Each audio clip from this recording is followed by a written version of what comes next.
So the power quality issues in a smart grid. So in the traditional grid also there is power quality issues, and we are moving on to a smart era, and the grid is modernizing, but the power quality issues are still existing. So we want to address these power quality issues. So the people from the power system background may heard about this term power quality. So the people from other background is also there, that is a control system background, or another from other master's degree, the people who are taken other master's degrees also there in this FDP. So I will give a brief introduction about the power quality and what are the issues in the power quality and what is power quality, and that will be discussed in this session. And also then we will move on to the smart grid. So these are the contents that I am going through. The first of all, we will be discussing about the power quality basics, and then to the smart grid. And the power quality issues in the smart grid, it is due to the related developments of the smart grid, because you are familiarized with the converters.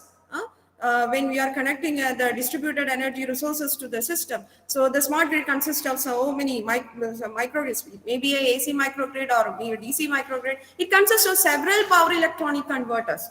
So these power electronic converters will contribute these power quality issues. So the smart grid and related developments have to be discussed. So in the context of these power quality issues. And also I will discuss about some power quality improvement methods in the smart grid. Okay. So next we move on to power quality. So what is power quality? As the title indicates, it is the quality of power. Okay. So when you are buying a commodity from a market, you will ensure the quality of that product. Okay, because you are paying a price for that product. So in the case of the power also, you are paying to the utility, and you have to ensure the quality of power. Then how will you ensure the quality of power? So that you have to know about this know about this term power quality. And also in the cases of utility side also, they are responsible to give a quality power to the consumers. So when we think about this power quality, electrical power, electrical voltage, electrical current, so our system is basically of an AC systems. You may be thinking about a sinusoidal waveform. You may be thinking about a sinusoidal waveform, and it is a perfectly sinusoidal shape. It may be of a rated voltage, and if it is a voltage waveform, it may be at the rated voltage and it should be at the rated frequency. So as far as the India is concerned, in single phase system, the rated voltage is 230 volt and the rated frequency is 50 hertz, and there is some tolerance limit is also there. And for the three phase system, that is 415 volt and 50 hertz. So we have to maintain this rated voltage and also this rated frequency. So what is the power quality? Simply, it is the fitness of the power system. It is a fitness of the power system.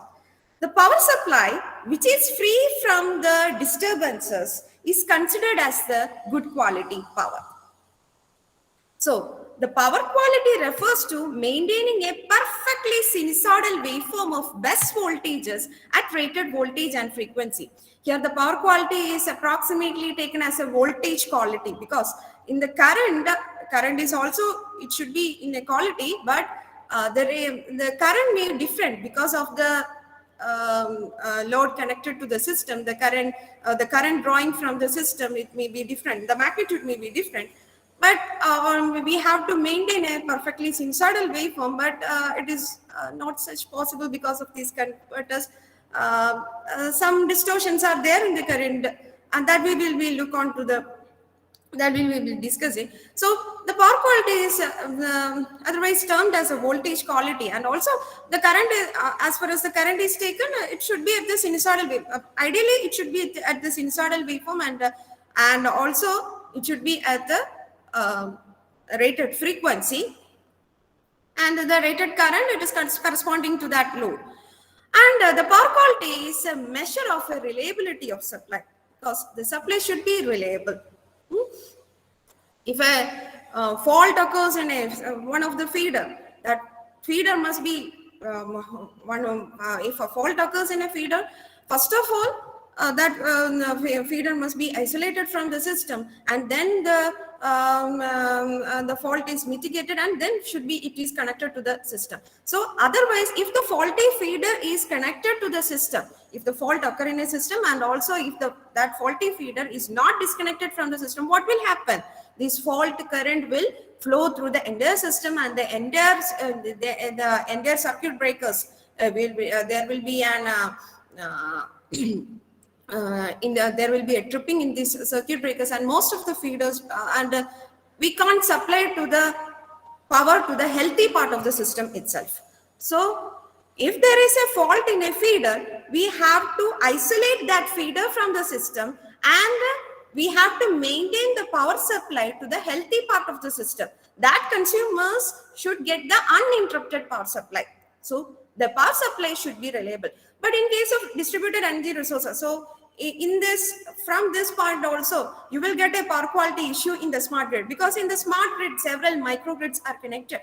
In microgrids, several renewable energy resources are connected, distributed energy resources are connected. It can't be reliable. It can't be reliable in all the sense, because sometimes if we are using a PV panel, if it is a cloudy day or a partial shading occurs, if we can't be reliable on that distributed energy resources. So the power quality measure, a power quality is a measure of a reliability of a supply. And also it refers to the characteristics of a supply that will enable a device to work properly. If an overcurrent comes, if an overcurrent comes into the system, or under voltage occur in the system, it will affect the misoperation of the customer equipment. So any power problems which causes the maloperation of the customer equipment, it is termed as the power quality issues, or it is termed as the bad power. So we have to produce, that is, the utility has to produce the good quality power, and the consumers have the right to consume the good quality power. Okay, so the power supply which is free from disturbances can be considered as a good quality power. So good quality power and bad quality power. So you may be familiar with this term. The good quality power means it should be at a sinusoid. It should be at a sinusoidal waveform shape, rated voltage, rated frequency. Okay, and the current also, if it is a current is taken based upon that load, the rated current should be there. So what is the bad power? The opposite to that. That is, it will be a distorted sinusoidal waveform, and there will be variations in the voltage. There will be voltage fluctuations, and frequency fluctuations will be there. If there is a voltage variations or frequency fluctuations, then we will be termed as it is a bad quality power. Okay, so good quality power and bad quality power.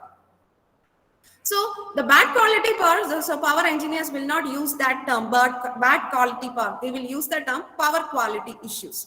So we are moving on to that power quality issues. So what is the reason for these power quality issues? Can you assume that? Can you assume, or can you think what may be the power quality issues? Take the traditional grid. What may be the power quality issues in the, what may be the sources of these power quality issues? Anyone? Maybe nonlinear loads.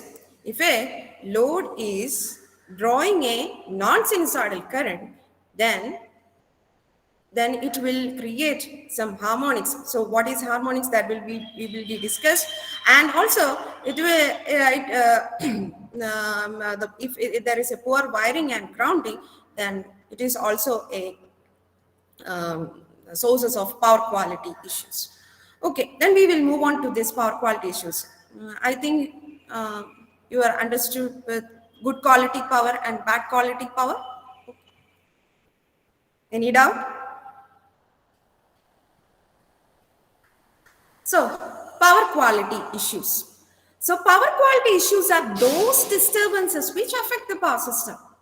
So there is no such definition, actual definition for power quality issues, but we can define in such a way that any power problem manifested in voltage, current or frequency, any power problem manifested in voltage, current or frequency deviation that result in the failure or misoperation of the customer equipment. If there is a misoperation, if there is a maloperation of the customer equipment, or if there is a failure in the customer equipment, then we will term it as a power quality issues.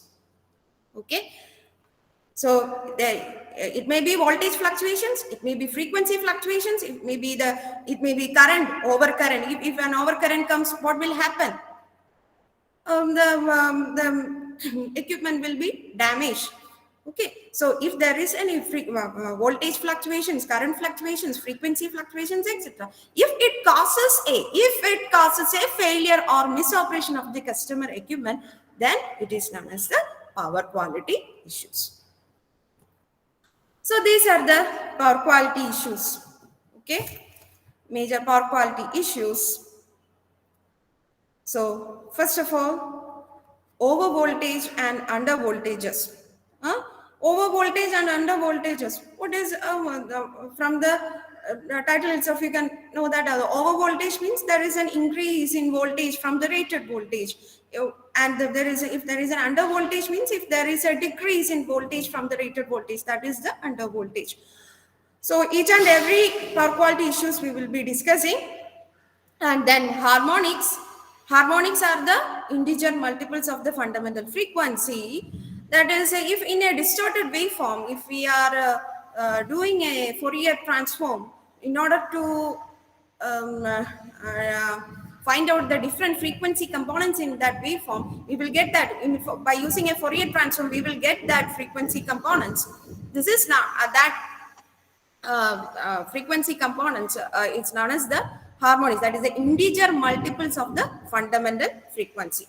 Okay, so that will be discussed very clearly in this session. And next is flickering.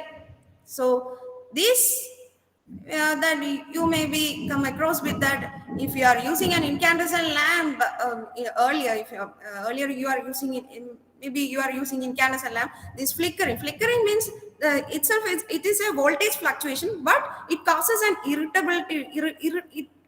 irritation to eye. Okay. So we can sense this voltage fluctuation. So that measure of irritability, that is known as the flickering. Okay, so that is the flickers will cause, and it is also a power quality issue. Then voltage unbalance in a three-phase system. When you are connecting a single phase load, the voltage unbalance will occur. Then sag, swell. Sag is also a decrease in voltage. But sag and under voltage has some differences, and because sag and swell is characterized as the short duration voltage variation. That is the voltage variations within 1 minute. Okay, if that variations persist only within 1 minute, then we will call it as a sag and swell. Sag means decrease in voltage, swell means increase in voltage. Okay. If the swell means increase in voltage from the rated voltage. Then the transients. Transients is because of this lightning, the impulsive transients may occur, and also by the switching of back-to-back switching, therefore switching transients will occur. So transients, it has two types, that is impulsive transient and oscillatory transient. So impulsive transient is unipolar in nature, and the oscillatory transients, it is bipolar in nature. And this oscillatory transients is occur because of this impulsive transient. That is, if there is a lightning occurs in a system, a sudden rise in voltage will occur. Sudden rise in voltage will occur.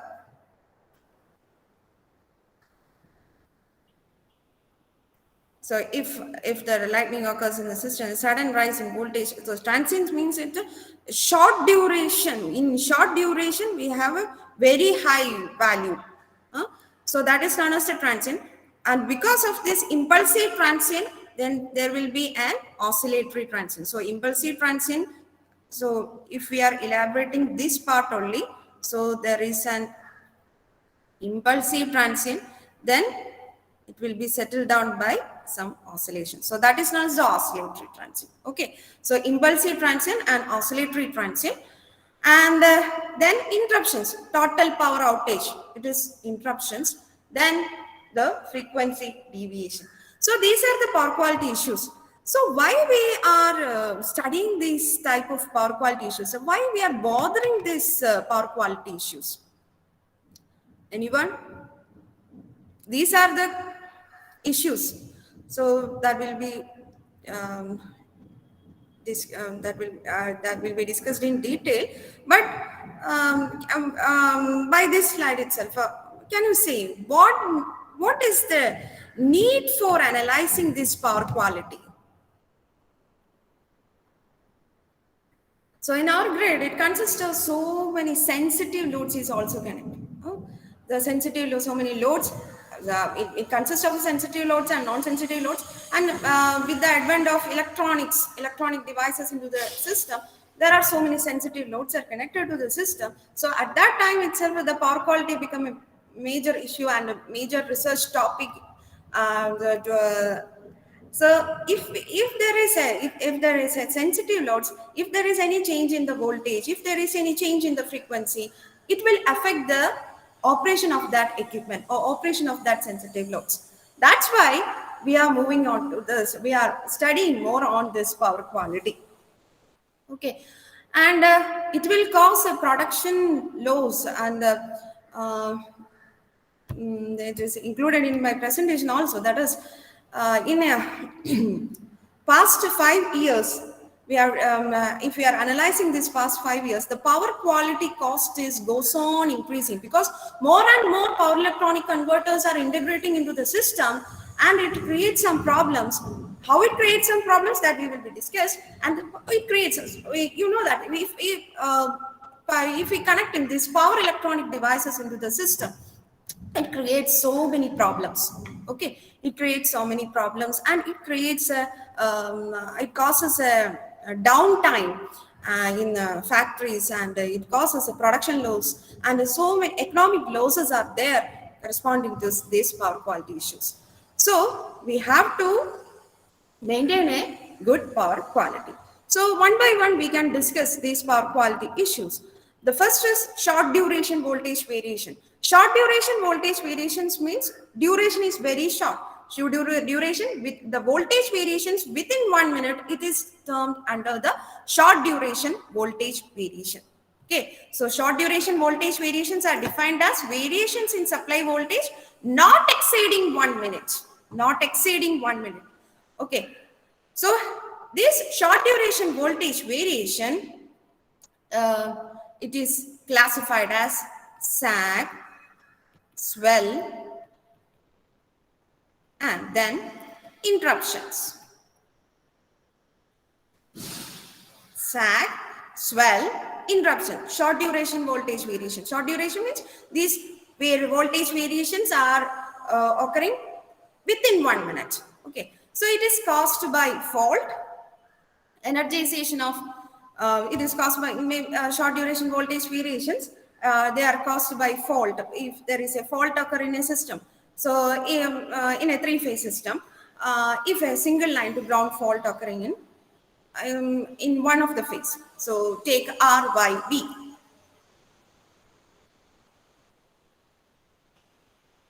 And a single line to ground fault occurs in one of the phase. So there is a fault impedance. There may be a fault impedance, or maybe here I'm drawing a fault impedance. So here there is a single line to ground fault occur. So what will be the voltage of this faulty phase? What will be the voltage? So in order to simplify this, I am raising this ZF. There is a fault impedance. So if a faulty phase is directly connected to the ground, what will be the voltage at that, what would be the voltage at that faulty phase? What about the current? So here it is taken as IR, IY, IB. So what is the voltage of this phase? What will be the? It is directly short circuited. So what will be its voltage? So it is 0. It is 0. So when the phase is short circuit, then it becomes 0. So the voltages at the healthy phases, that is R and Y, can be taken as the healthy phases. Okay, there is no fault in the system. At that time, the voltage at the healthy phases will rise. So there is, if this fault is occurring it momentarily, and then it is clear, what will happen? There will be a sag and swell.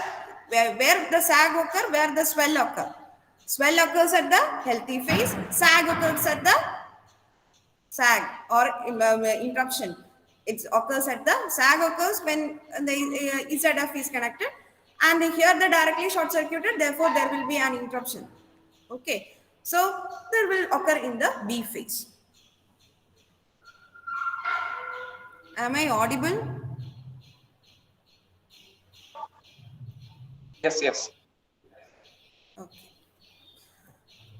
So it is caused by fault, energization of large loads that having a large inrush current. So if the fault occurring in a system, that faulty phases, the voltage will be reduced, and in the healthy phases, voltage will be increased. And if the energization of large loads, if the large loads are energized to the system, large loads are suddenly switched on to the system, what will happen? The voltage will be reduced. So that momentarily voltage will be reduced. That is known as the sag.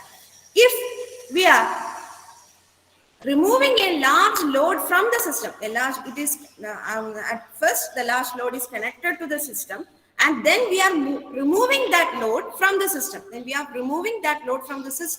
Then what will happen? There will be a rise in voltage. Okay. So the energization of large loads that having large inrush currents or rapidly varying large reactive power demands of the loads is also it causes the short duration voltage variation. So there is a normal voltage, swell, then sag. Okay, you can correctly differentiate from this normal voltage if there is a increase in the voltage. If you are switching a capacitor bank, this swell will occur. If we are switching off a capacitor bank which is online, which was online previously, so if we are switching off a capacitor bank, it will cause a voltage sag, then voltage interruption, then the impulse voltage. So impulse is like this. The short duration, there is a increase in the voltage. So interruption means when the supply voltage or load current decreases to less than 0.1 per unit for a period of time not exceeding 1 minute. So in this case itself, we can take it as 1 per unit. This is not P, 1 per unit R, 1 per unit RMS. I'm not representing it as a P. Okay, 1 per unit. If it has a 1 per unit RMS value, then if there is an increase from this, so this is a normal voltage. This is a normal voltage for the healthy voltage or good quality voltage.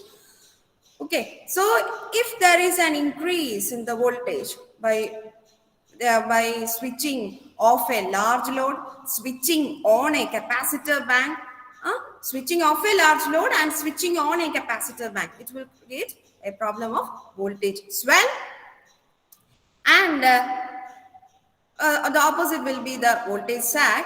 And in the case of voltage interruption, there is no power. So that is the voltage is less than that of the 0.1 per unit. But these sag, swell, and interruptions are considered as the short duration voltage variation. Short duration means it is existing only only for a duration less than 1 minute. Okay.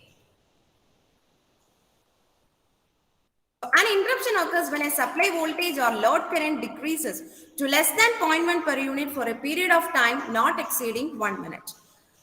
Then causes for this interruption is power system fault and equipment that we have seen in the power system fault, and also equipment failures. If there is an equipment failure, then the power interruption will occur, and also if the kind of malfunctions in the control, because in order to reduce these power quality issues, the power electronic converters are introducing these power quality issues into the power system, and we are using the power electronic converters in order to mitigate that power quality issues. So many controls are associated with it, and also so many controls are associated with the generator and also in the load session. So if there is any control malfunction occurs, interruption will occur. So these are the momentary interruptions. That is, it occurs only less than 1 minute. But it considered as a power quality issue. Why? It causes a mal-operation in the customer equipment. So interruption. So next is SAG. SAG is a decrease to between 0.1 and 0.9 per unit in RMS voltage. Okay. So it is a decrease in voltage. So the voltage is decreasing. So if it is in between 0.9, 0.1 per unit and 0.9 per unit, the normal voltage is like this. If the voltage is decreasing, that is known as the sag. So causes for voltage sag is associated with the system fault, energization of heavy loads, starting of large motors that we have discussed, and the sag is again categorized as instantaneous, momentary and temporary. Instantaneous means 0.5 cycle to 30 cycle. If moment, it is taken as momentary, 30 cycles to 3 seconds, and temporary 3 seconds to 1 minute. So the maximum duration is 1 minute. So sag, the decrease in voltage is considered as a sag when the duration is from 0.5 cycle to 1 minute. If it is less than 0.5 cycle, then we will take it as a transient. Okay. So next is swell. Swell is the opposite, the converse of this sag. So swell is defined as the increase in voltage between 1.1 to 1.8 per unit. That is, the voltage is increasing. Why this voltage is increasing? Because it may be associated with the system fault or the energization of a large capacitor banks. So if the large capacitor bank is energized into the system, the reactive power will change and it will increase the voltage. So the large capacitor bank, if the energization of a large capacitor bank and switching off large load, if the large load is suddenly switched off, then in that phase, the swell will occur. So next, coming to the long duration voltage variations. It is same as that of the short duration voltage variation. Only difference is that the terms are different, and also the time duration. It is less than the power quality, the voltage variations which occur within 1 minute. It is known as the short duration voltage variation. If it is if it is persist in the system for a duration greater than 1 minute, then it is known as the long duration voltage variation. So corresponding to the sag, here we have under voltage. Okay, sag, corresponding to sag in short duration, here we have under voltage. Corresponding to the swell in short duration, here we have over voltage, and interruption, here we have sustained interruption. Okay, because these interruptions are persist in the system for for a period greater than that or greater than 1 minute. Okay, this we have discussed all of these things. So, is there any doubt up to this point? Then our voltage, load switching, increase in RMS EC voltage greater than 110% for a duration longer than 1 minute.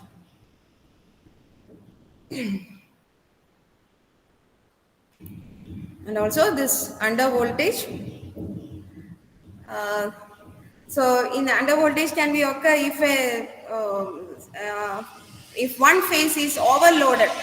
If one phase is overloaded, the overloaded circuits, then it will result in under voltage. If one phase is overloaded, the voltage in that phase will be very less. So at that time, we are distributing these loads in different phases. That you must be known with that. That is under voltage. Then sustained interruption, when the supply voltage has been zero for a period, time in excess of 1 minute. This is known as the sustained interruption. So we are discussed about the transients, short wave duration voltage variations, and long duration voltage variation. Then comes the waveform distortion, very important, because when we move on to the smart grid, or when we move on to the modernization grid, the main power quality issues are this. Also the voltage oscillations will occur. This waveform distortion, especially the harmonics, this is a key component that we have to discuss. So waveform distortion, it is a deviation in the ideal sine wave. So in the good quality power definition, we have said that it should be a purely sinusoidal at rated voltage and rated frequency. Okay, so the ideal sine wave has to be maintained. If there is a variation in the ideal sine wave, then it is classified under waveform distortion. Okay. So, first of all, a DC offset.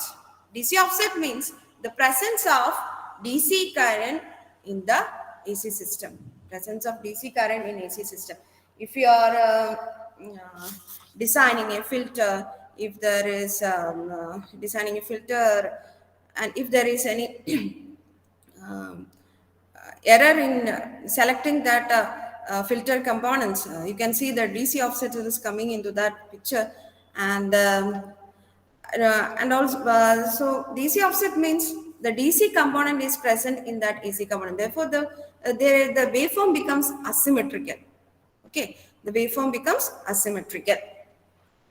So if the DC comes into the system, what will happen? The transformer core will be saturated. We all know that.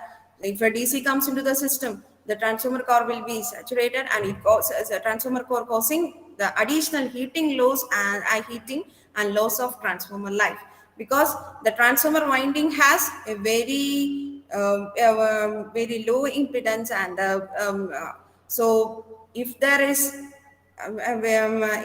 any DC, if there is any DC in the input side, it will cause an additional heating and the loss of transformer life. And the direct current may also cause the electrolytic erosion of grounding electrodes and other connectors. So this is DC offset.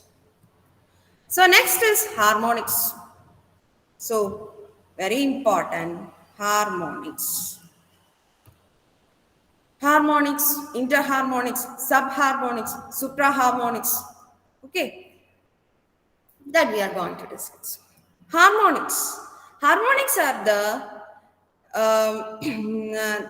they are the integer multiples of the fundamental frequency. That is, harmonics are sinusoidal voltages and or currents itself, but they have in the integer multiples of fundamental frequency. So if there is a distorted waveform component, if there is a distorted wave,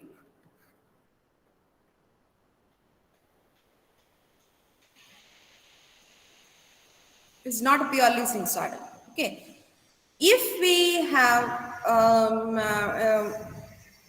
analyzing the frequency components, so this distorted waveform contains several frequency components. That frequency the frequency components other than that of the fundamental frequency components, it is known as the harmonics.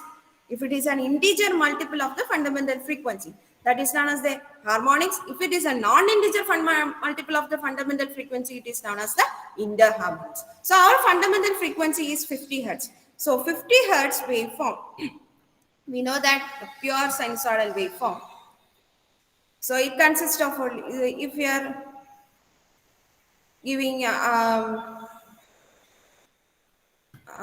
if we are done a Fourier analysis, then we can see that there is only a fundamental frequency component But in the case of a distorted waveform, it consists of several frequency components. The superimposition of all that frequency components resulted in this distorted waveform. So when we analyze the frequency components of this distorted waveform, so many frequency components will come into the picture, and that frequency components is known as the harmonics.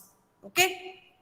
So how can we extract that frequency components from the harmonics? That is the Fourier analysis tool. The waveform analysis has to be done. So many projects are done through this. So many research works are coming on this area, that is harmonics.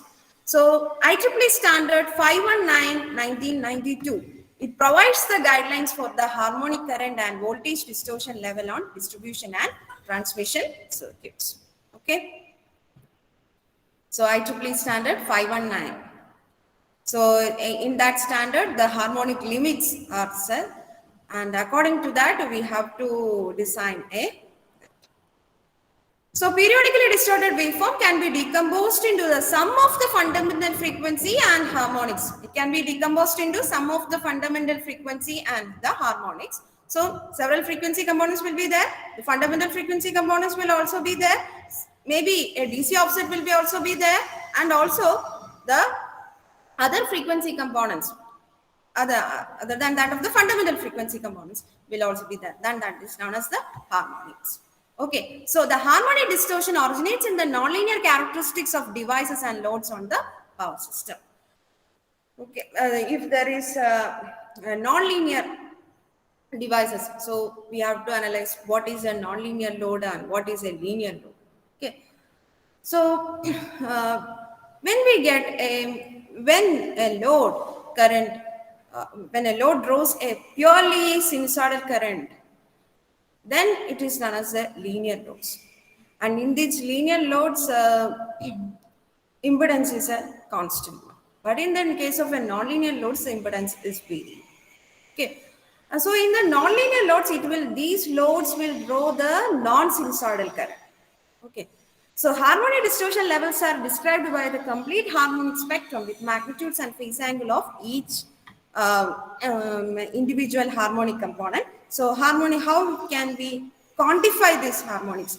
That can be discussed in the next slide. So in order to quantify these harmonics, we will use a power quality indices that is known as the total harmonic distortion. Okay, the total harmonic distortion. So in a distorted waveform,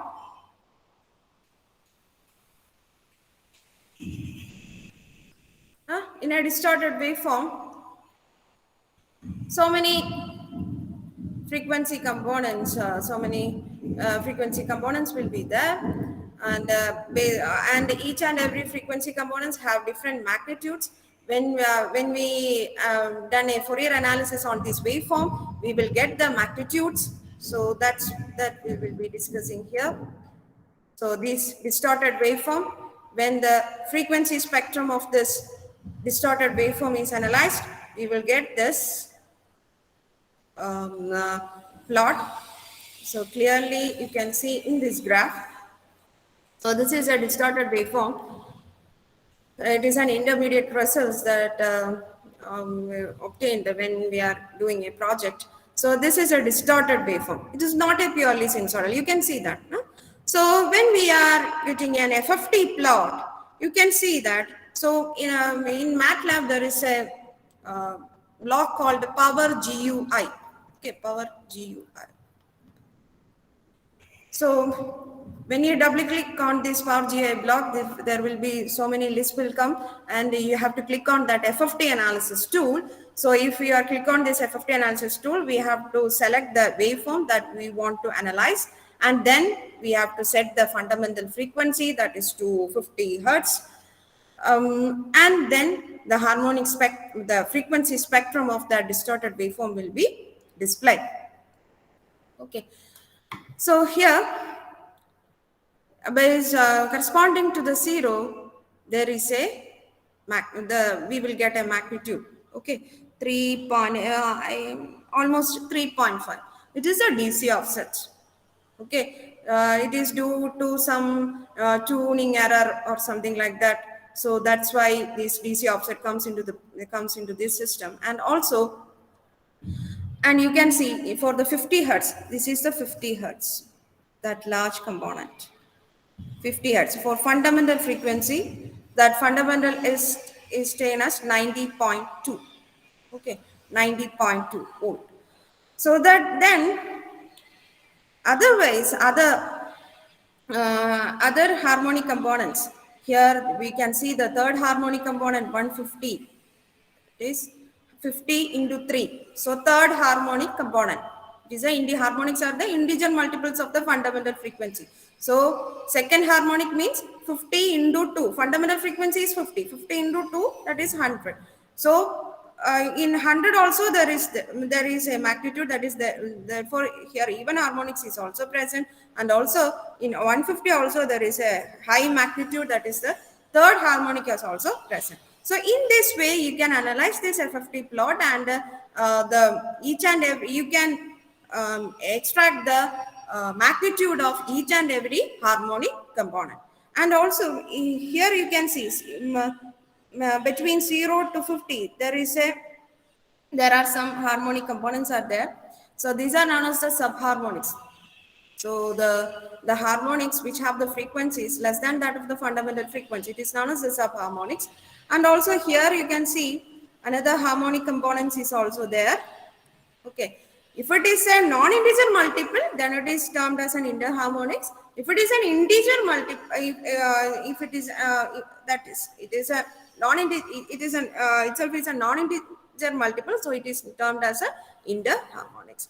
So if the harmonic components, if the frequency components present in the waveform, it is a integer multiples of the fundamental frequency, then it is termed as harmonics. So the waveform analysis, is it clear to you?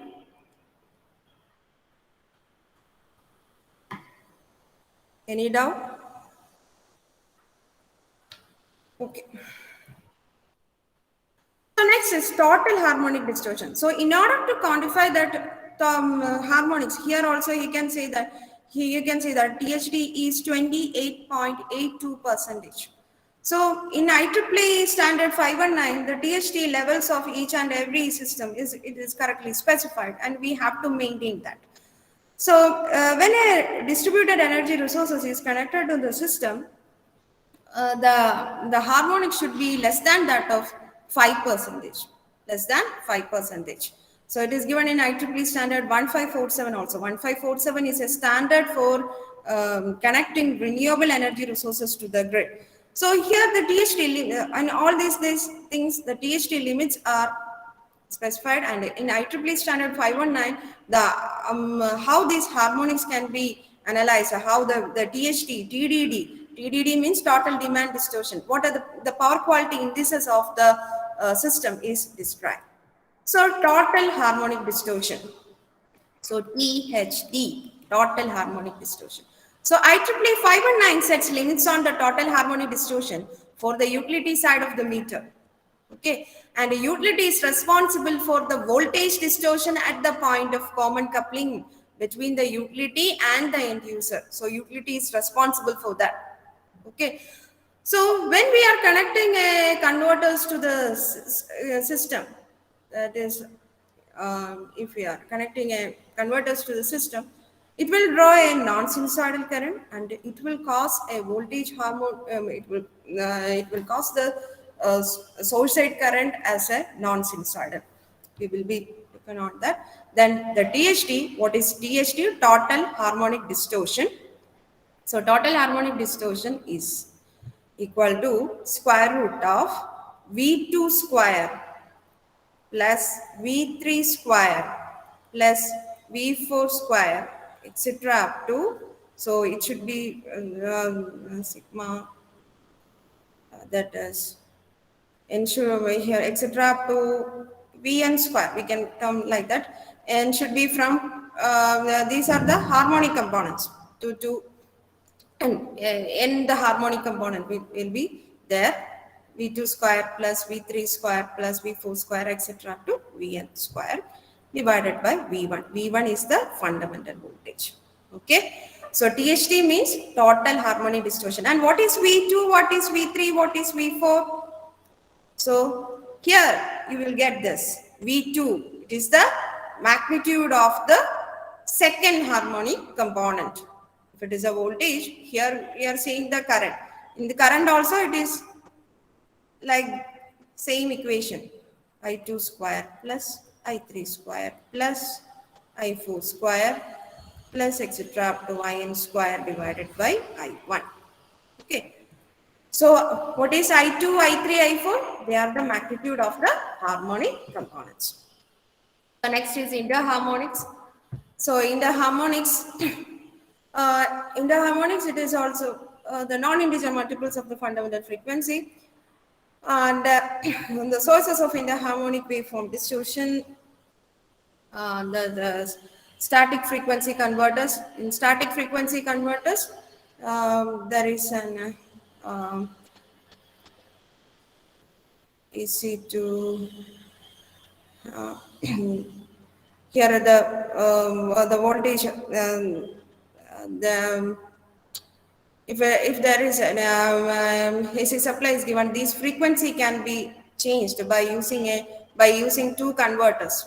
Okay, AC to DC converter and then DC to AC converter, then to the induction motor or something like that. We are using static frequency converters. Okay, so in this thing we are using two converters, AC to DC converter and DC to AC converter. So it will draw a non-sinusoidal current that we will see. Then cycloconverters, induction furnaces and arcing devices. So how harmonics are generated in a single phase rectifier? So we have seen that in a converter section, when we are connecting to the system, it will create the harmonics into the system. Or that load will, the load after that converter, it will draw a non-sinusoidal current. How this happens? How harmonics are generated in a single phase rectifier? So it's small converter. So in all the literatures, you have seen that the converters are the main cause of this harmonics. So why? So this is the supply voltage, purely sinusoidal. Okay. So when we are using a rectifier without using a capacitor, without using a capacitor, what will be the output?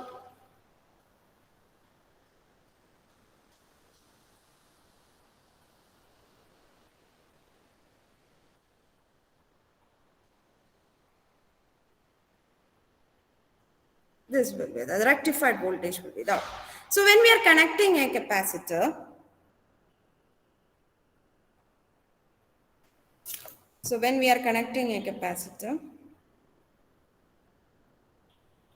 so there is a charging occur. So it will be smoothens these ripples. So charging, then discharging, then charging, then discharging, charging, discharging. So it will smoothens this.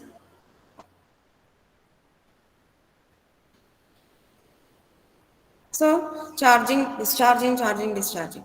And the load current draws and the load current draws the source, the source current flows to the system only if on the charging condition. So this is the charging condition. The source, there will be a spike. Okay. On this charging condition, source current will flows. So here it is negative. Our source current is AC. So the load draws current only, load draws current or the source current is flows through the system only on the charging condition. Otherwise the discharging current will flows through the load. Okay, so only on that charging portion, the source current will be flow to the system. The source current, which was sinusoidal at which was sinusoidal before connecting to the converter, it becomes a non-linear. So you can see that this current becomes non-linear.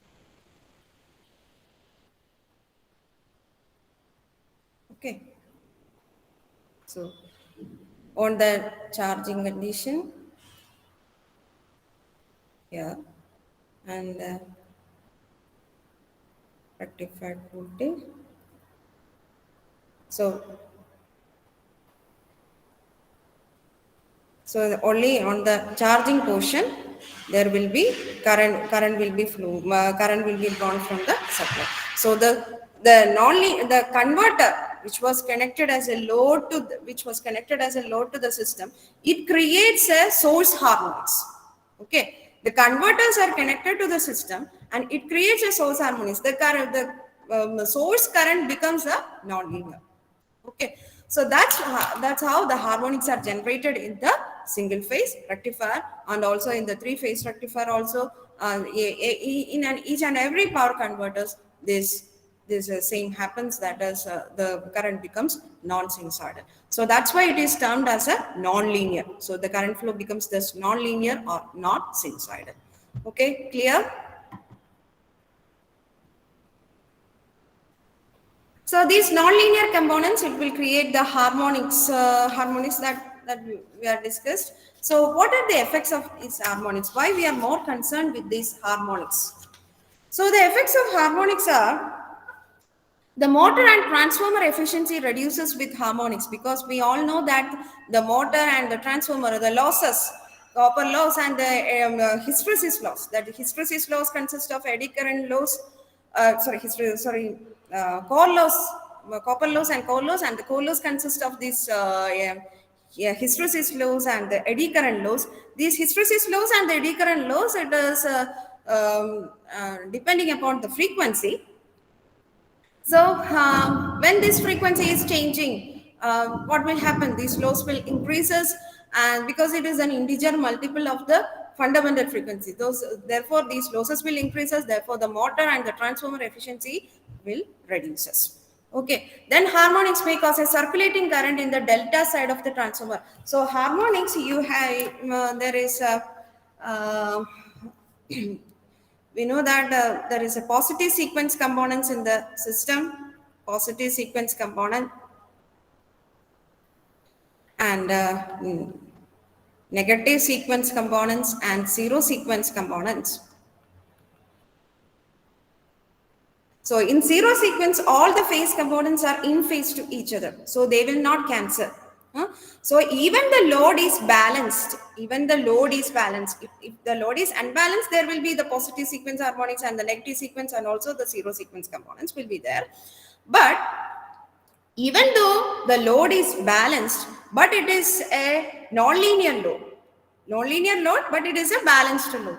But it will create a zero sequence components, that is known as the triplen harmonics. Zero sequence current, that is the triplen harmonics. These zero sequence components will not cancel each other. Therefore, they will flow through the delta side of the transformer, because it will not cancel. Therefore, they will flow through the delta side of the transformer. Therefore, what will happen? The additional heating will occur. So, in order to find out the positive sequence, negative sequence, and zero sequence, the positive sequence means they have the rotation same as that of the fundamental component. Okay, that is 1 is a positive sequence. 2, it is a negative sequence component. Zero sequence is a 3. Then fourth one, it is again a positive sequence component. Fifth one, the fifth harmonic, fifth harmonic means 5 into 50. Okay, fifth harmonic, it will be a negative sequence component. Sixth harmonic, it will be a zero sequence component. So we can term as 3n plus 1, it will be a positive sequence component. Okay, 3n plus 1.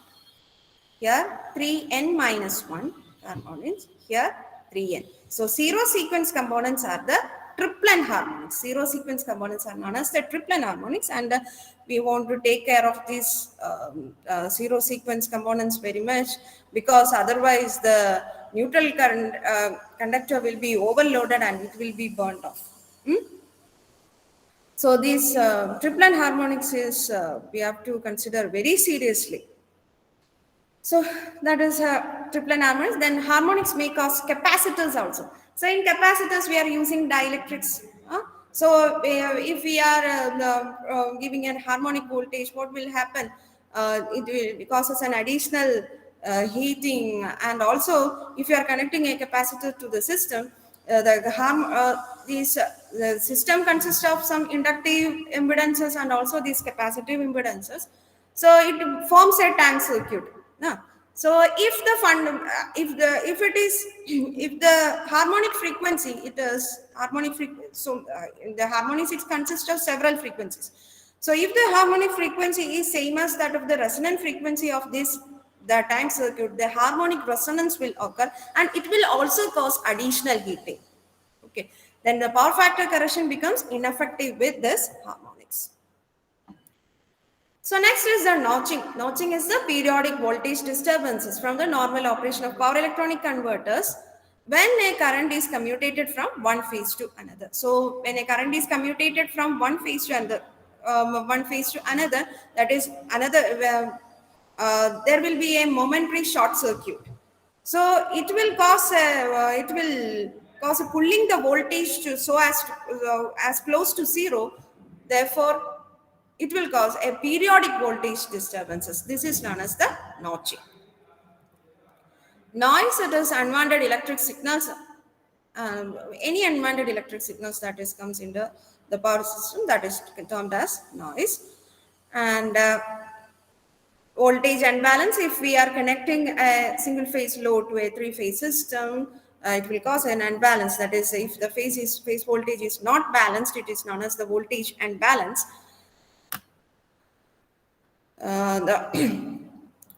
So the voltage unbalance, the single phase loads on a three phase circuit, result of blown fuse, one phase of a three phase capacitor bank, it will cause a voltage imbalance. Next comes the voltage fluctuations, that is voltage oscillations. In smart grid also there were so many oscillations will be there, voltage oscillations will be there. So that this comes under the voltage flickering. If it is the voltage flicker is a type of voltage fluctuation, but it causes it causes an irritation to the human eye. So the term flicker is derived from the impact of the voltage fluctuation on lamps such that they are perceived by the human eye to flicker. So the flicker signal is defined by the RMS magnitude as a percentage of the fundamental. So that is voltage flicker. Here you can see the voltage is varying. The magnitude of the voltage is varying very frequently. So this is known as the voltage imbalance. So why we are going for this power quality management? So we are discussed about the several power quality issues. Then why we are going on to this power quality management? The power quality management, it consists of a direct economic, causes a direct economic impact that I already discussed, then indirect economic impact and the social economic impact, etc. So if the power quality is unchecked, what will happen? The poor power quality will have a serious impact, that is equipment breakdown at the industrial plant. At the industrial plant, the equipment will break down and the system failure will occur, and damages, high energy bills will occur. So if there is the power quality is unchecked, these are the. So direct economic impact. In direct economic impact, it includes the production loss, unrecoverable downtime and resources, because if there is an interruption occurs and a semi-finished product is there, we can't make that semi-finished product to a finished product, because if there is any breakage in the in that duration, so if there is any breakage in that process, so this will cause us an production loss, and the process restart cost, equipment damage. So these are the direct economic impact, and the indirect economic impact means the market share loss, and also the brand equity will be the cost of restoring brand equity, because the brand equity will be less, because the reliability is less. So there is the indirect economic impact. And social economic impact is if there is a power quality issues are there, so there is a personal injury or a fear, so it is related to the reduction in efficiency and health and safety, etc. So these are the economic impact, like direct economic impact, indirect economic impact, and social economic impact. And in 2001, Leonardo Power Quality Initiative, it surveyed 8 countries in the European Union and declared that customers report a complaint to the network operator when they suffer of the inconvenience. So if these power quality problems are um, uh, if these power quality problems are reported, then if this power quality problem is experiencing by a customer, they have to report it. So they give a chart to the public, and at that way they maintain the power quality problem. Sorry, they mitigate that power quality problem. Okay. So these are the reported power quality problem that you can see. So these are, if there is this power quality problem occurs, some of the devices are affected. So we say that the good quality, bad quality power means, or a power quality issue means what? The issues in power quality, or which causes any deviations in the voltage, current, or frequency, which causes the uh, malfunction of the customer equipment. It is known as the power quality issues.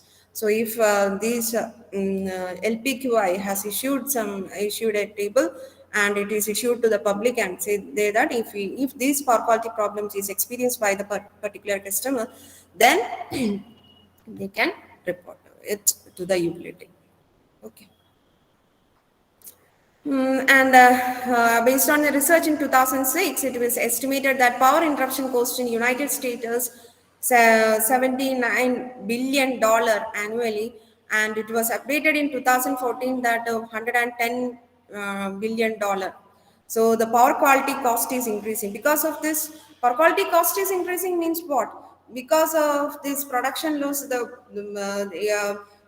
national economy is worsening because of this power quality problem. So we have to look forward this power quality. Okay. So in the case of a smart grid, so many nonlinear loads, because it consists of so many power electronic converters, so many communication technologies, etc. Uh, and smart meters, all are. It consists of microgrids. So it consists of several nonlinear loads, and also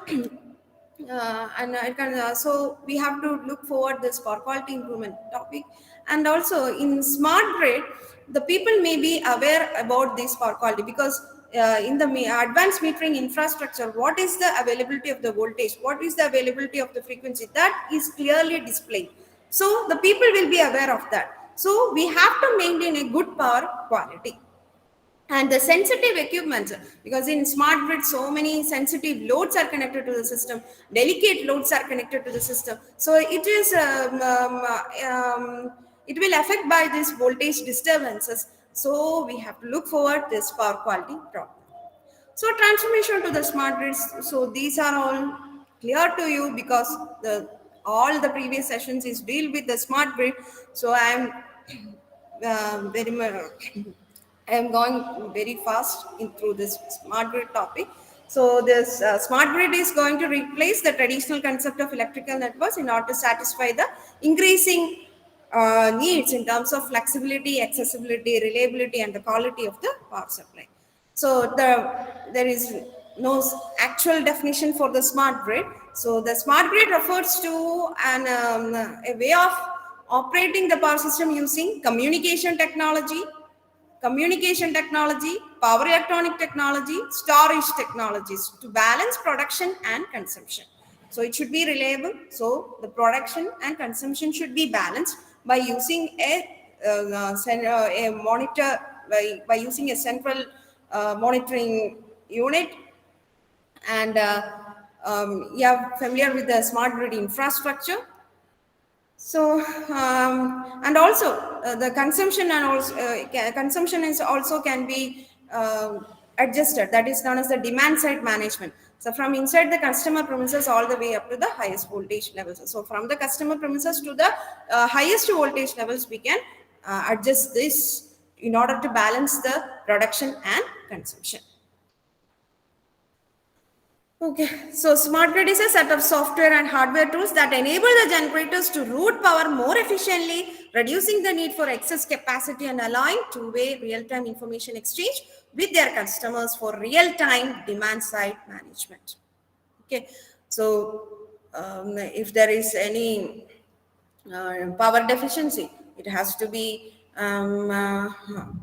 informed to the customers, and the customers loads are classified as controllable loads and uncontrollable loads, or a critical load or a non-critical load. So the non-critical loads can be the switching of these non-critical loads can be done, and in that way the balance of production and consumption can be attained. So it improves the efficiency, energy monitoring, and data capture across the power generation, transmission, and distribution network.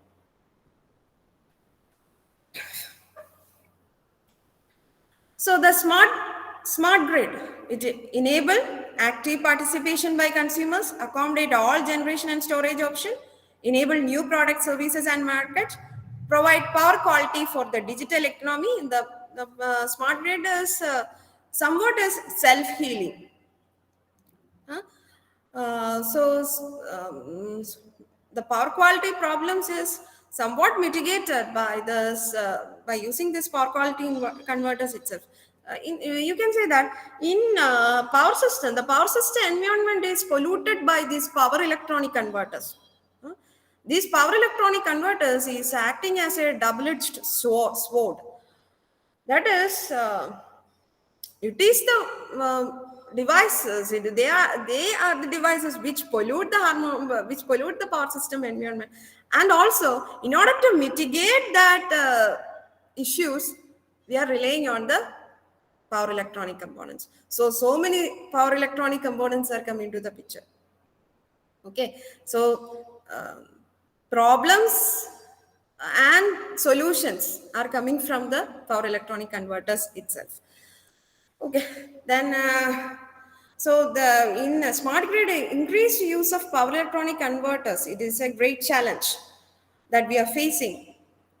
So it is optimized, and also the smart grid will optimize the asset utilization and operate efficiently, and it will anticipate and respond to the system disturbances and operate resiliently against attack and natural disaster. So the smart grids are characterized by these techniques, characterized by intelligence, efficient, accommodating, motivating, opportunities, quality, focus, and resilient. So these are all discussed in the previous session. Then the smart grid, this is the consumption model. You have seen in the these same diagram in the previous presentation, because it is a consumption model. It is developed by NIST. So there are different domains are there: market, operation, service provided, bulk generation, transmission, distribution, and customers. So this yellow line shows the electrical power flows, and the communication links are here. So the operation, they are known as the load dispatch. Here the state load dispatch center or load dispatch center, they control the power flows, the direction of this power flows. So the next is service provider and markets. Markets, there will be a buyer and a seller for this power market, and this utility provider, that is the service provider. So these are all interconnected in the smart grid. So this is a very simplified diagram. So here the generators, it is connected. Here the generators, it is connected to a bus using this smart meter. Then utility grid is connected to this bus by using a bidirectional smart meter, because we have to when there is an excess amount of energy, we have to give power to the utility grid, and if there is a if the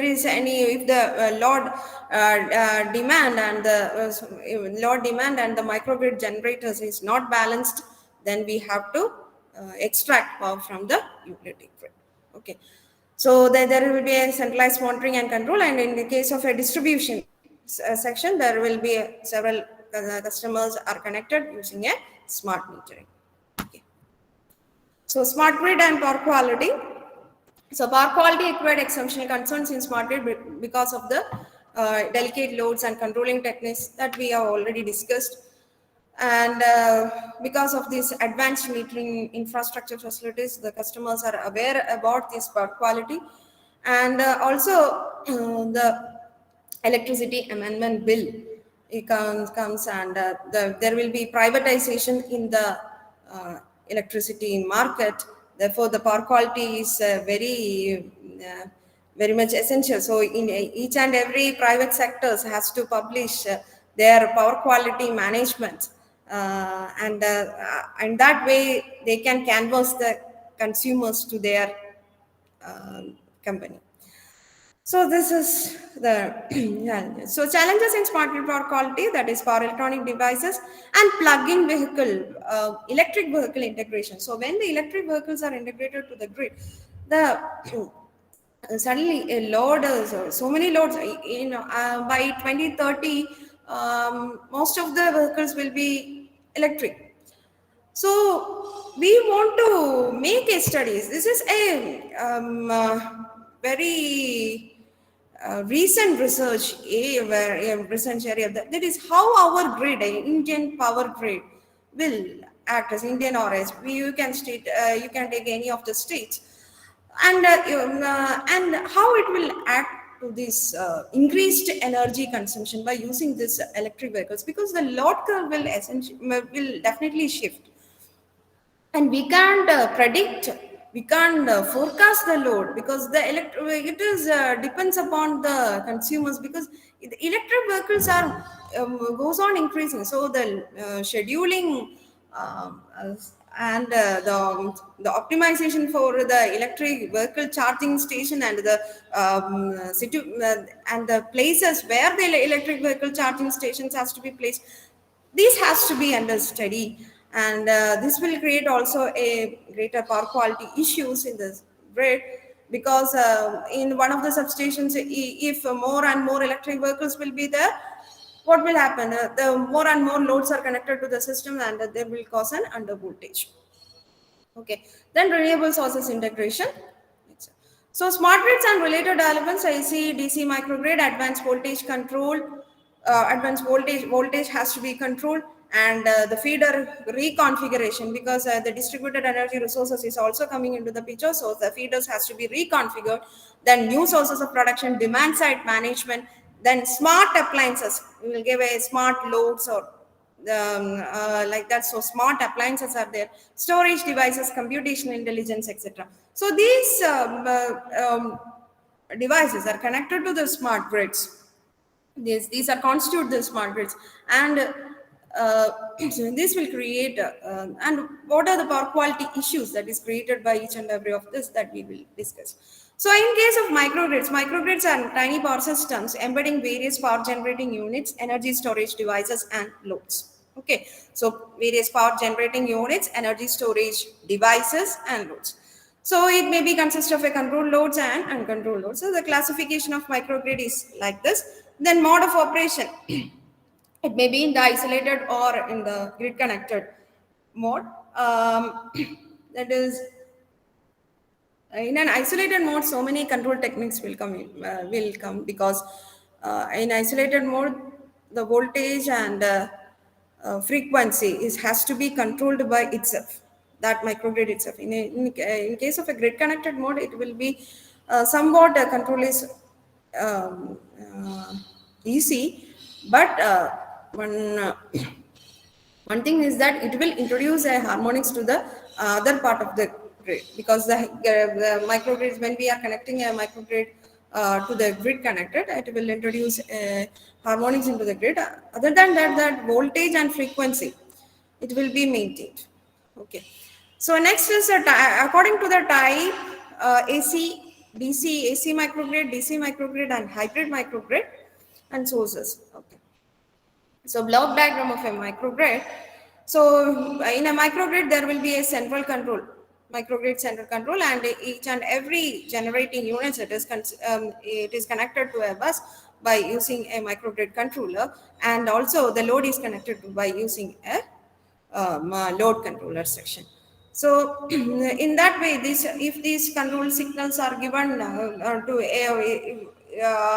a master control, then it will act as a smart grid. If we are not able to supply all the connected loads, some loads may be shut off, or some critical, so some non-critical loads may be shut off.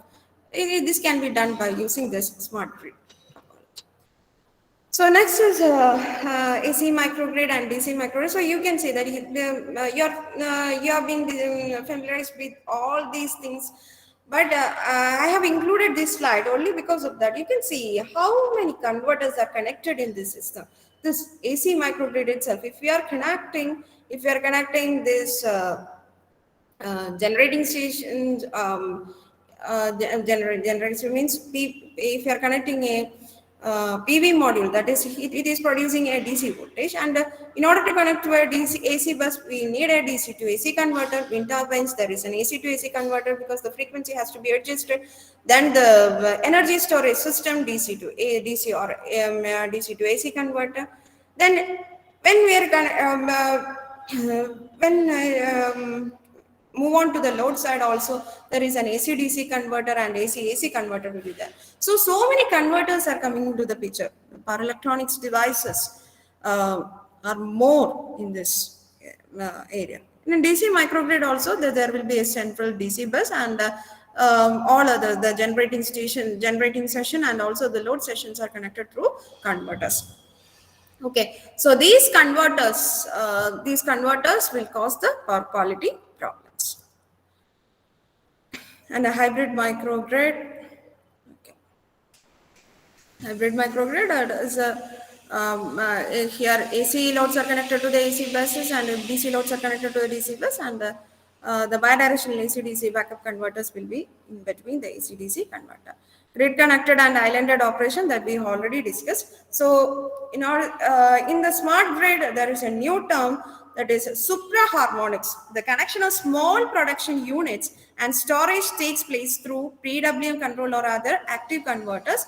So the converters, you all know that here at this time, you all know that the converters will emit the harmonic components. So the harmonic components, the frequency range, when it is from 2 kilohertz to 150 kilohertz, very high frequency range, 2 kilohertz to 150 kilohertz, that is known as the supraharmonics. So in smart grid, the supraharmonics effect is very much higher because we are using so many communication technologies in the smart grid. So communication signals will be in the range of kilohertz. So these supraharmonics will create an interference to that communication signals. So supraharmonics are current and voltage waveform distortion in the range of 2 kilohertz to 150 kilohertz. This can be created intentionally by power line communication system or unintentionally by power electronic converters. Okay, and this will interfere. So some examples of equipment that emits supraharmonic are power electronic, photovoltaic inverters, wind turbine converters, electric vehicle chargers, variable speed drives, LED lamps, air conditioning units, computer power supplies, etc. These are all the parts of the smart grid. So this will emit the supraharmonics. So what is the impact of this supraharmonics? That is 2 kilohertz to 150 kilohertz. 2 kilohertz to 150 kilohertz means the audible range is 20 hertz to 20 kilohertz. And it is more sensitive when it is greater than that of the 1 kilohertz. Therefore, this supraharmonics is in the range of 2 kilohertz to 150 kilohertz. So it creates an audible noise in the system. Okay, and the light flickering will occur because that obviously when the harmonics will occur, there will be a change in voltage. There will be some voltage fluctuations, and the light flickering will occur. And also, if there is such a change occurring, there will be an unwanted tripping of the low voltage circuit breakers or CDs will also occur. Then cable termination failure, because in the cable also there is capacitors. Between the three conductors, so the cables also there will be the capacitors. So these capacitors, there is a capacitive effect. So that capacitive effect also causes that capacity effect that also causes the harmonic resonances, because if the frequencies matches with the resonant frequency of that capacitance and also the system inductance, then it will create an harmonic resonance, and this will create additional heating loss, and this will lead to the cable termination failure. So that is supraharmonics. Then what was the impact in DC microgrid that we need to analyze? So DC microgrid, the waveform distortion in DC systems is associated with the presence of current and voltage oscillation, which can be considered as a similar to the AC harmonics. In AC system, we have seen about the DC offset, that is the component of the DC in AC. So that is known as the DC offset. So in DC microgrid, we have an AC offset. AC offset is nothing like that. There is, if there is any voltage oscillation, that is the load switching, it causes some voltage oscillations in the system. That voltage oscillations can be considered as a voltage harmonics. It is a steady state non-DC components. Therefore, it is similar to the AC harmonics. It will also, so the DC systems also, the waveform distortion will occur. So it can be termed as an AC offset. Okay. So next is the capacitance of EMI filters. There is, if in a DC microgrid, the load is connected to a DC microgrid by using a DC-DC converter, and also in order to mitigate this electromagnetic interference, an EMI filter is connected. So EMI filter is consisting of a capacitor and also DC-DC converter. It consists of several capacitors and also the isolation transformer. Here you can see the transformer. So it may be an isolation transformer. The isolation transformer, it isolates from the input and output. So isolation transformer, that is an isolation transformer, and then the load capacitor. So when the load is switched to the system, heavy inrush current will flow through the capacitor, EMI filter capacitor. So it will cause us an voltage oscillation at the point of connection of load. So the because these capacitance need to be charged to these steady state voltages. So these capacitance need current to charge them to their steady state voltages. Inrush current means what is? Inrush current is a spike of current drawn by a power supply when it is turned on. So when a load is turned on, and there will be a spike of current that will be drawn by the power supply. So that is known as the inrush current. So when these capacitance are there in the system, these capacitance will draw a heavy inrush current. So can draw a substantial heavy inrush current when a load is connected to the DC system is switched on. So this will also cause the voltage oscillation at the point of connection of load. Then faults occurring in the DC systems. So when there is a fault occurring in the DC systems, it is supplied through the distributed energy resource converters, and also the converter power ratings will be entered. So in a traditional system, when a fault occurs, what will happen? When a fault occurs to the system, any comment?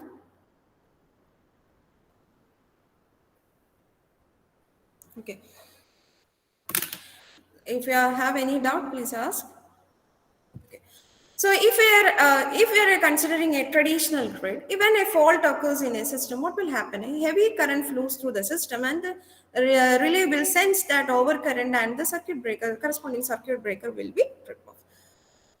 In the case of DC microgrids, if a fault occurs in a system, these fault current will be limited by the power ratings and associated protection and control circuits, because there is a control circuitry is there. So the fault current will be minimum. it may be in, it may not be in such a level in order to trip that circuit breaker. So in order to increase that fault current, we have to increase the EMI filter capacitance. We have to increase the EMI filter capacitance. So when we increase the EMI filter capacitance, what will happen? The previous thing itself, that is, it will draw the heavy inrush current. Okay, so in a fault current in a DC distribution system, fault on the DC system can only draw fault current through converters from energy resources and capacitance directly connected on the DC plus. So it can only draw from this. So therefore, fault current is limited by the power rating of the converters and resources and charge stored in the distributed capacitance in the buses of the circuit and connected capacitance.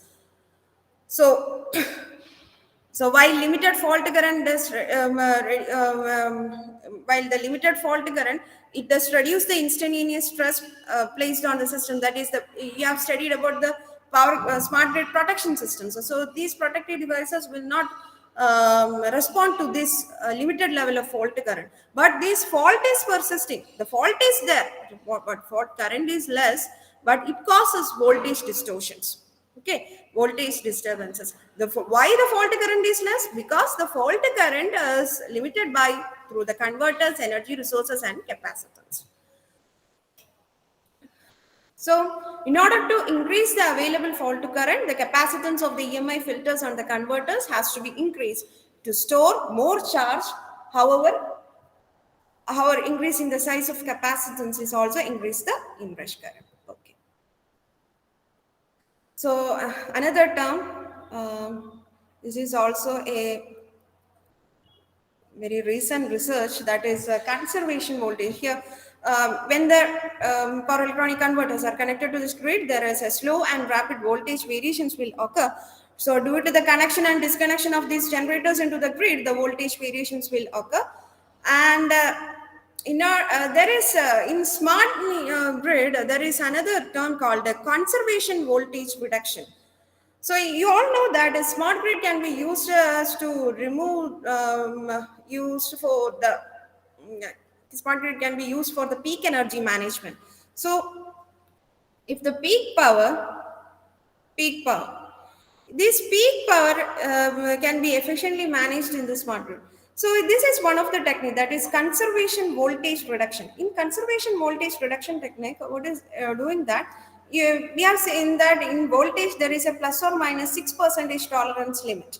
So that the voltage will be if the load demand goes on increasing, in order to reduce the power in watt rating. Power means it is a product of voltage and current. So the power demand goes on increasing. The load current, the current drawn by the loads goes on increasing. So in order to decrease the peak power, there is another technique, is that conservation voltage reduction. That is, the voltage is slightly reduced.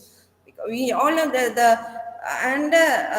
we have to ensure that the equipment get the adequate voltage drop, because there should not be any maloperations in the system. So the equipment should not be disconnected from the system. So the equipment should get the adequate voltage, and also the peak power should be decreased. So, and at that way, the conservation voltage reduction is a technique to reduce the voltage, and slightly reduce the voltage level. So the peak power can be minimized. That is, peak shaving can be done. So conservation voltage reduction is applied for the active power, is utilized to reduce the supply voltage to reduce the electricity consumption of the low voltage consumers. The voltage range is expected to be maintained between 0.94 and 1.1 per unit. Okay, 0.94 and 1.1 per unit. So CVR, conservation voltage reduction, helps in keeping the voltage level of the distribution network as low as possible. So next is switching transients. In the smart grid also, switching transients will come. The transients, you all know that when the use of the capacitor banks switched on and off, there will be a transients will occur. And if there is a back-to-back switching transients, it will further amplification of the oscillations will also be there. Then these, then power quality concerns related to the demand side management. So what is the demand side management? It is a set of measures, actions and interventions in order to change, restructuring or rescheduling the power demands or a group of loads, sectors of a system, and the time pattern of the power demand. That's why by using this demand side management, we can also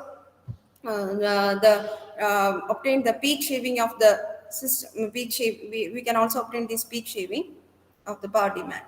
So this is the power quality concerns related to the demand side management.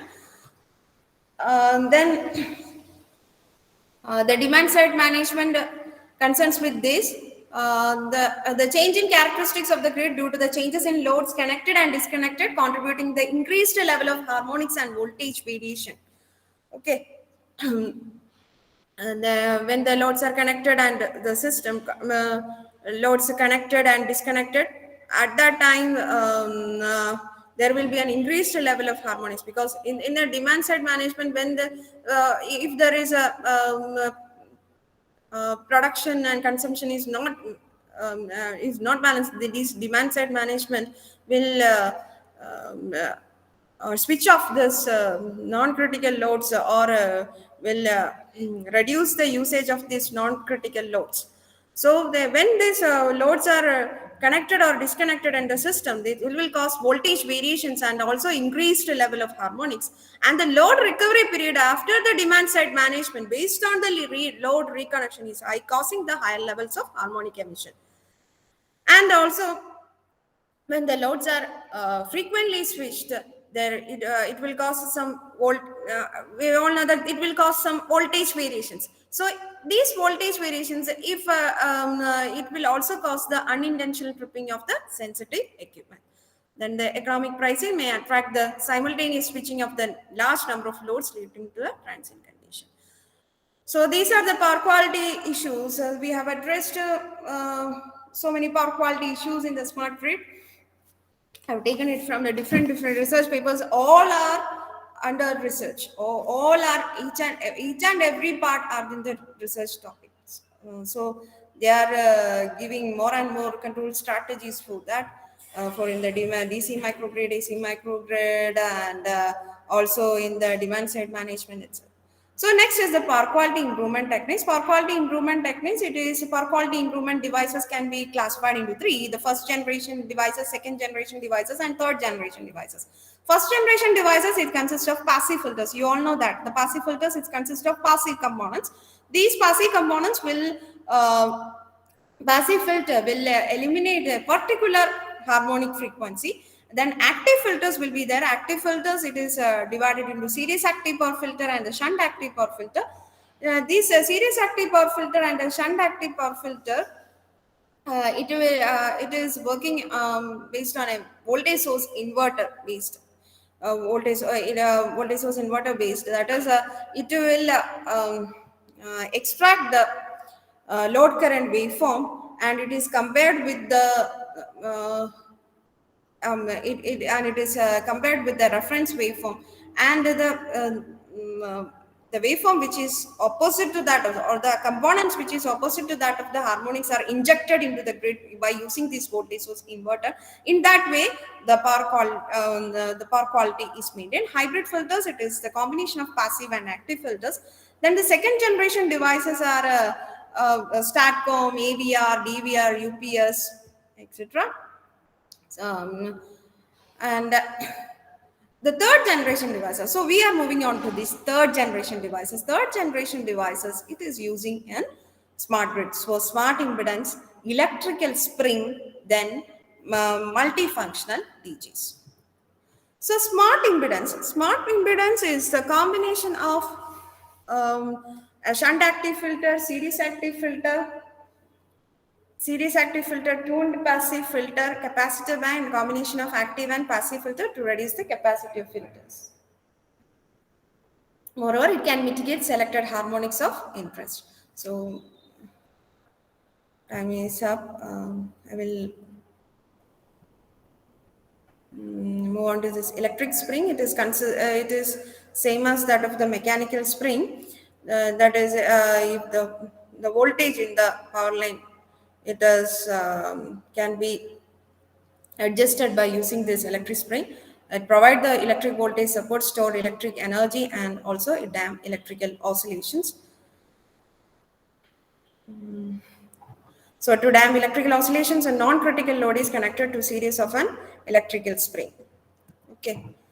It provides the voltage support. As that of the mechanical spring, here also the voltage is supporting by this electrical spring.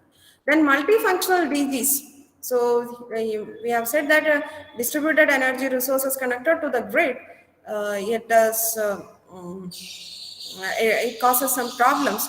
But in the case of multifunctional DGs means before connecting to the grid, the power quality enhancement techniques are again used in the DGs itself, and then it is connected to the grid, and thus the power quality issues can be mitigated.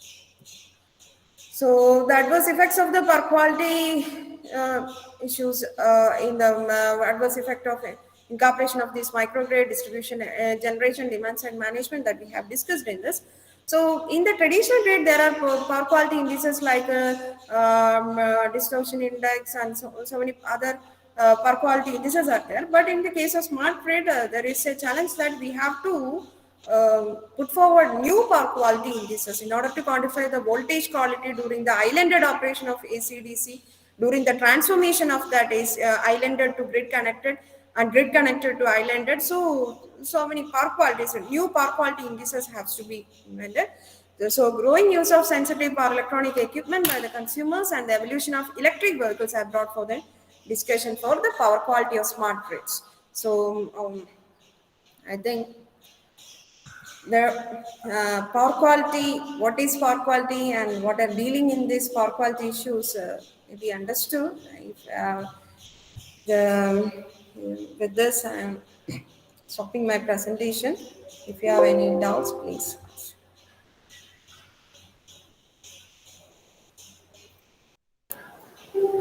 Yeah, thank you very much, Tasneem, madam, for this wonderful session. So it gave us an overall picture of what are the different power quality issues that arise. And as we move into more smarter grids, there is a possibility that there can be more power quality issues, and we need to mitigate the power quality issues as well. So if there are any questions or any point to be discussed from participants, you can unmute yourself and ask so that we can have a time of discussion.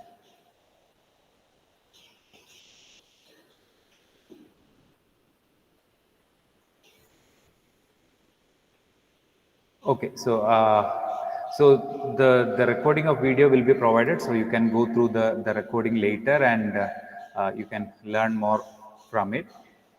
And so we'll stop this session. So thank you, Tasneem, madam, for this wonderful session. And so Thank you.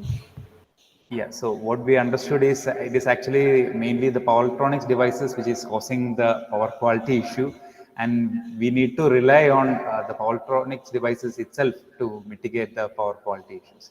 So thank you very much for that wonderful session. So we will stop this particular session, and yeah, fine.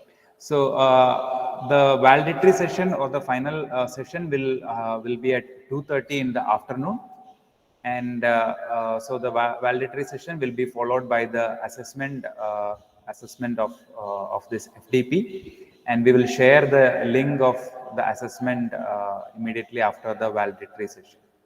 So, so you can join for the validity session at 2:30. So we'll have the validity session for maybe roughly about 20 minutes. After that, we'll provide the link for assessment, and you can use that link to answer the questions in approximately around 30 minutes.